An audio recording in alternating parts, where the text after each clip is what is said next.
The Hall of Famer himself, Jim Boeheim, on the phone with us. Coach, great to hear from you. How are things? Well, it's been so long since I've talked to you. I kind of miss you. Not Paulie. not Paulie, but I do miss you, and thought it was time to get back on, get on the airwaves, practice my voice for my first game this weekend. The exciting Duke at Georgia Tech game on Saturday. Nice. Hopefully Georgia Tech, well, they beat them last year, so maybe they'll hang in there. Maybe it'll be a surprise. That's why you play these games. Things can happen. That's right. We miss talking with you as well. I mean, what are your thoughts on this team so far? Well, first of all, you got to look and understand that I've heard some of the different things that are being said on the internet, and I don't follow it, but somebody tells me about it, of course. Listen, they came back this year with two key players, J.J. Starling, Chris Bell. One's not playing, and the other one is mentally not playing. So now what are you left with? Two freshmen and four transfers who never played a game here until this year. There's no team that has that least amount of experience in the country. I mean, there's no returning players that are really playing the way they have to play. One's not playing. Obviously, Chris Bell has been a big struggle, which is, again, that's a surprise. You didn't see that coming.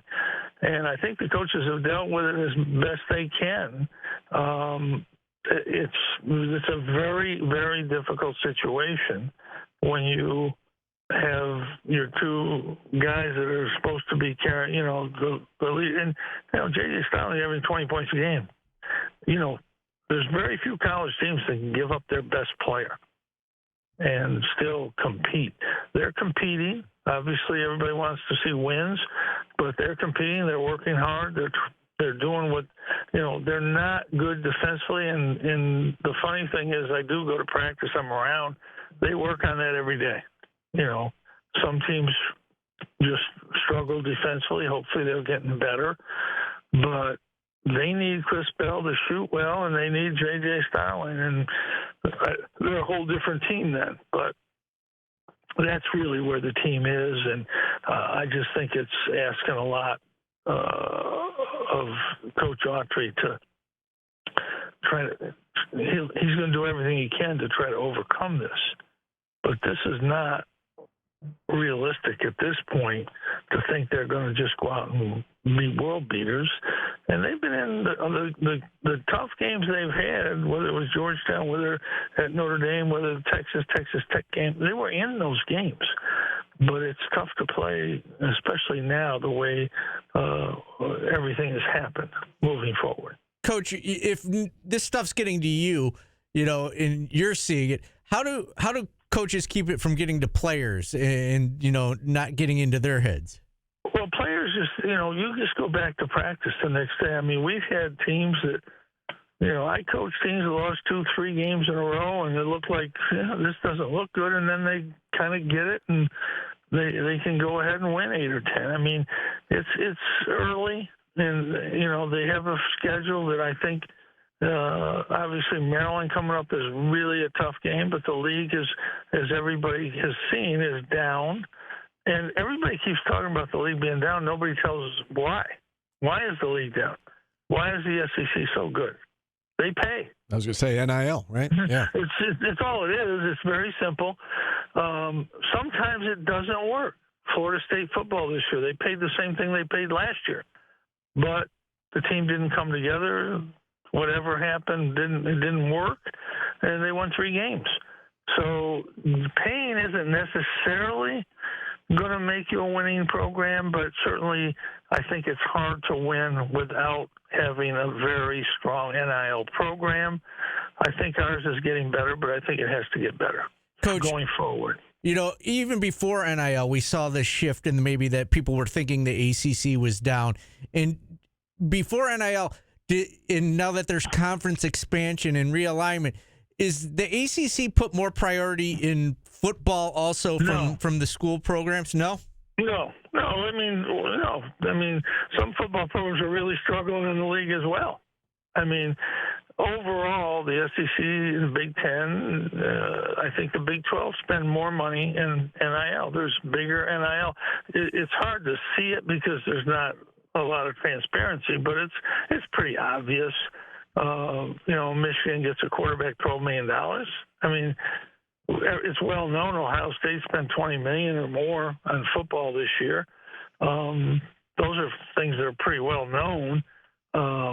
But let's face it, you have to have a big NIL program. It can be done a little bit without it, but it is very, very hard, and you got to be a little lucky if you don't have a good NIL program. I think when the court case gets settled, and if schools can spend the $20 million, there'll still be collectives that are going to spend more money. But if you have the $20 million to spend on your programs, I think you can be very competitive, and I hope that's what happens. That could happen this spring, this summer, and be in place for next year. But you have to have NIL. I mean, it's really simple. It doesn't guarantee success, but Coach Brown did an unbelievable job here. But he spent a lot more money than they spent here in football. But he did a heck of a job coaching as well, and his recruiting contacts were huge, and obviously his ties from high school to the quarterback. I mean, why did we win 9 football games? I think we had the best passing quarterback in the country. I mean, we may have the best quarterback in the country. I don't care about. I mean, Cam Ward's good. The guy at Oregon's good. This kid. I mean, Kyle McCord. I wouldn't take either one of those quarterbacks over him. I mean, he had an amazing year and amazing coaching job. The offensive coordinator, the defensive coordinator, the whole thing. They did a fantastic job, and they were really close to going 11-1. I mean, you can always say that they probably won a couple. They might have lost 2, but they had a shot. Yeah. And Coach Brown is not happy at 9-3. And I mean, if I was coach, I'd be happy. but he wants better, and that's a good thing. That's a good thing. Coach Autry wants better, but you have to spend money in the NIL, and you can't have a guy like JJ get hurt like that. I mean, that's just. I don't think if Cooper Flag went down at Duke, they would have some problems. Sure. They would have some real problems. Hunter Dickinson went down at Kansas, real problems. I mean, you just can't lose your best player like that. It's just, especially when you're, obviously you're thin. You're not. You don't have a lot of guys coming back, and Chris. There's no explanation for Chris Bell. I mean, he's been a good shooter all his life, and he can't hit. When he missed the 3 free throws in a row a couple games ago, or I might have been Notre Dame. I'm not sure. I mean, I'm just like shaking my head. What the heck? This has got nothing to do with coaching. I mean, you got to be able to put the ball in the basket, and it's hard.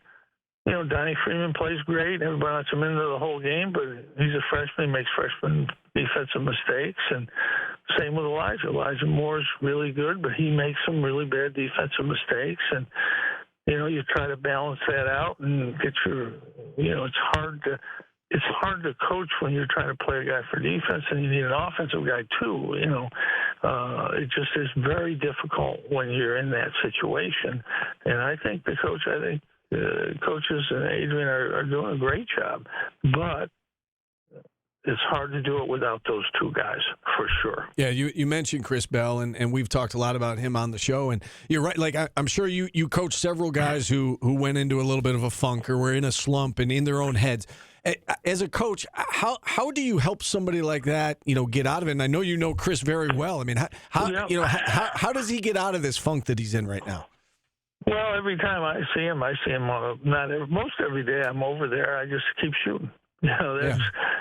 We've had James Sutherland, who's a great shooter, went through slumps. Joe Girard slump. Buddy Boeheim went through a slump. I remember Buddy started out his freshman year. He was shooting 17% in the non-conference games. That's right.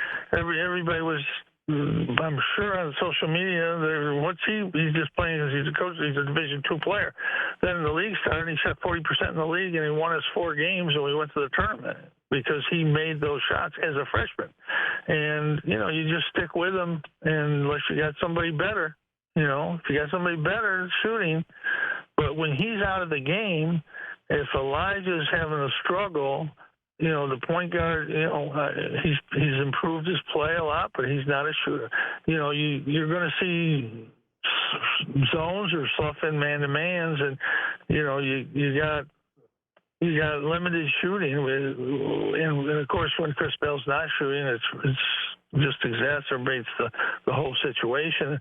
And I love Elijah Moore. I think he's going to be really good, but he's a freshman. He's going to have 2 for 9 shooting nights from the 3. That's the way it is. They needed JJ to be there and get his 20 and be steady, and I think it would have changed the outcome in the last 2 games. Maybe not in the beginning, but in the last 2 games, I think it completely changes the outcome of the game. And I'm not doing this because I'm for or against. I'm just making observation, somebody who watches the games and watches college basketball. If JJ's playing the way he's capable and Chris Bell's shooting just reasonable, they win the last 2 games. Yeah. There's just absolutely no doubt in my mind. It has nothing to do with coaching. Yeah, and then you're talking 7-3, and you're talking your only losses are to Texas, Texas Tech, and Tennessee. Resume looks a lot different.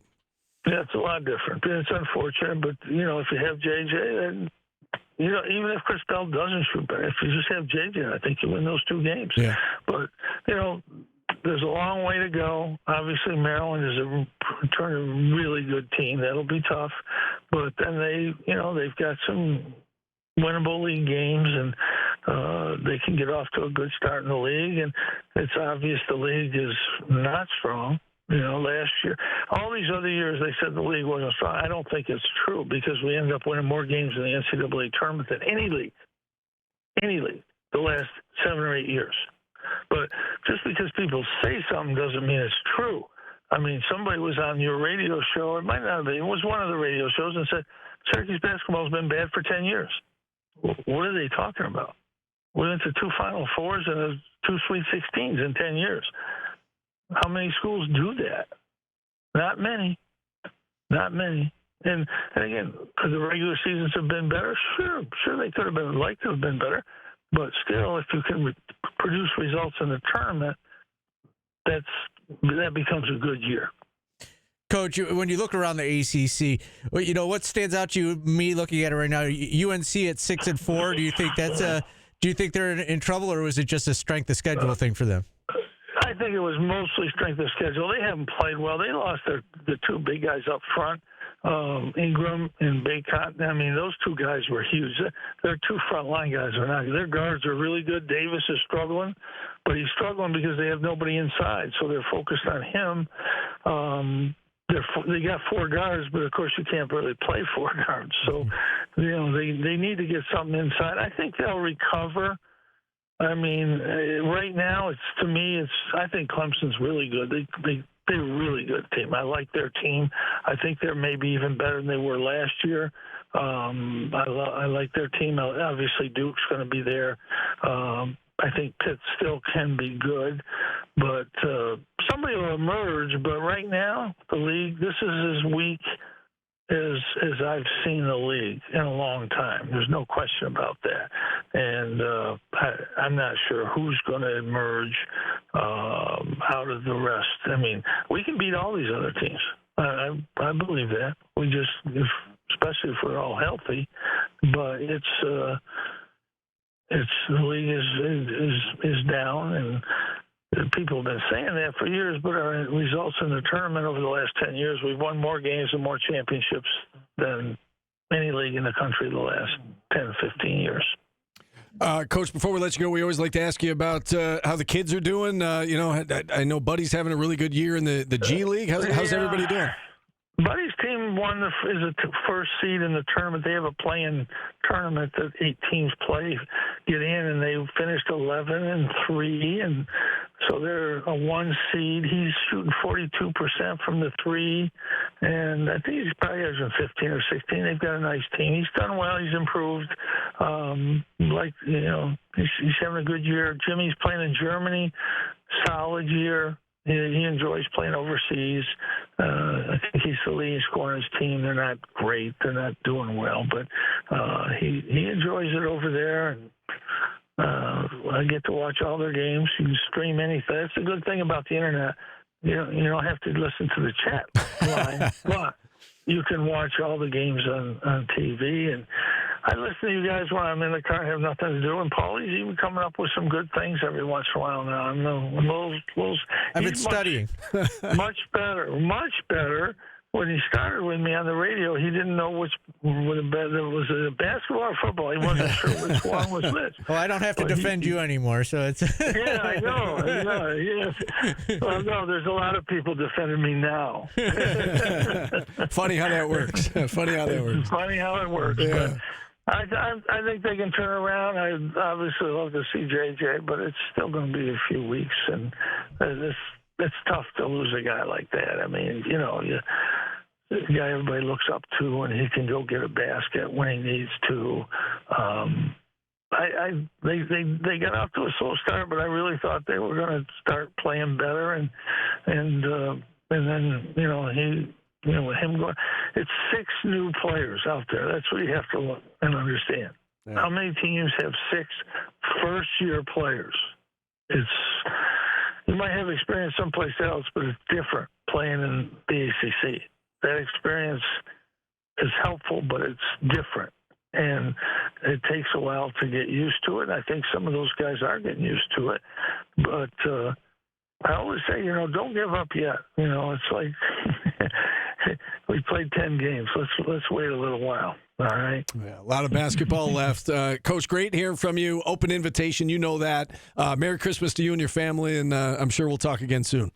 I hope so. Have a good one. All right, you as well. The Hall of Famer, Jim Boeheim. I hope so. Joining us here on the show. I get it. I would want to talk to me. He misses you. Well, maybe a little bit. Maybe just a little bit. Everybody just misquoting. Like Coach said, the last 10 years have been great. That's not what he said.